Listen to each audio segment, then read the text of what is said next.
Actualité.cd, l'actualité de la RDC en continu et en direct.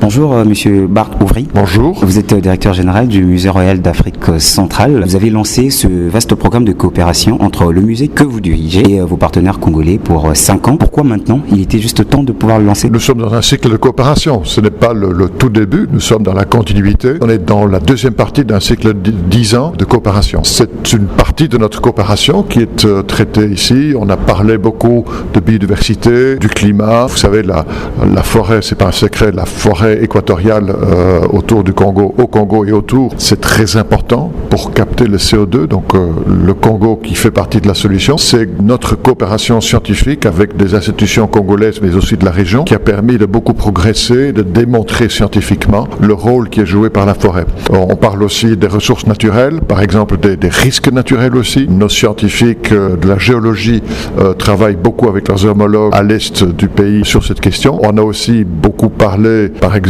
de la coopération au niveau des musées. Notre but était de beaucoup écouter nos partenaires congolais pour voir quelles sont les priorités, qu'est-ce qui a bien marché dans le passé, qu'est-ce qui a peut-être moins bien passé, où est-ce que nous pouvons améliorer. On a parlé d'un thème, par exemple, qui me tient à cœur, c'est la science participative. C'est permettre aux citoyens de participer dans la démarche scientifique. Et, par exemple, quand on parle de santé, de bilharziose, c'est quand on travaille avec les populations. En même temps, on apprend beaucoup scientifiquement, mais en même temps, on travaille avec les populations pour la prévention de cette maladie. 3 jours pour le lancement ici à Kinshasa. Avec quoi repartez-vous en Belgique en termes de ce que vous ne connaissiez pas, de vos partenaires congolais? Parce qu'il faut le dire, vous avez été déjà ici en RDC en tant qu'ambassadeur de l'Union européenne pendant 3 ans. J'ai beaucoup écouté et je crois qu'un des grands enjeux pour nous tous, pour tous les scientifiques, que ce soit en Europe mais particulièrement en Afrique, c'est de pérenniser, c'est de continuer nos activités quand il n'y aura plus l'appui de la coopération. Je crois qu'un des enjeux, c'est d'apprendre de part et d'autre à écrire, à concevoir des projets et d'obtenir d'une manière compétitive des financements. Parce qu'aujourd'hui, le financement de la science se fait beaucoup par des appels à propositions. Et là, il faut savoir comment concevoir un projet. C'est quelque chose qui, même pour nous scientifiques, est un enjeu. Et si nous avons des formations sur cette question d'obtenir des financements de bailleurs internationaux, mais aussi de fonds privés, c'est quelque chose qui peut nous permettre de continuer et de pérenniser nos projets scientifiques, même quand le financement de l'État n'est pas au rendez-vous, parce qu'il y a d'autres moyens aussi d'obtenir des financements. Nous, en tant qu'institution en Belgique, on le fait de plus en plus, et je crois que aussi pour les institutions congolaises, c'est un enjeu de plus en plus, c'est d'obtenir des financements du secteur privé ou de fondations privées. Le dialogue est établi avec vos partenaires congolais. Maintenant, vous en savez un peu plus sur leurs demandes et leurs inquiétudes. Que peut-on attendre de ces 5 années de coopération? Un des thèmes, par exemple, c'est la question du genre. Pour nous, c'est important, c'est la place de la femme dans la science.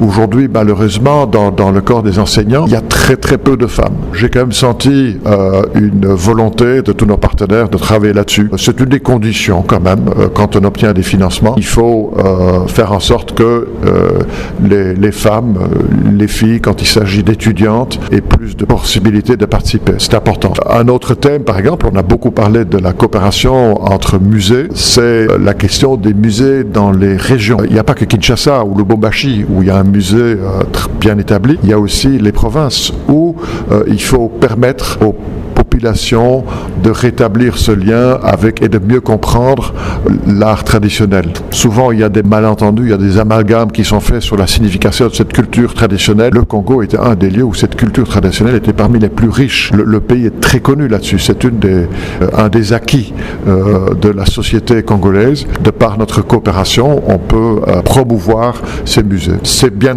sûr un choix qui sera à faire par le prochain gouvernement. C'est pas quelque chose sur lequel nous, en tant qu'institution, allons faire des choix, mais s'il y a des propositions, je crois que nous avons certaines expertises qui permettent de travailler là-dessus avec nos homologues congolais.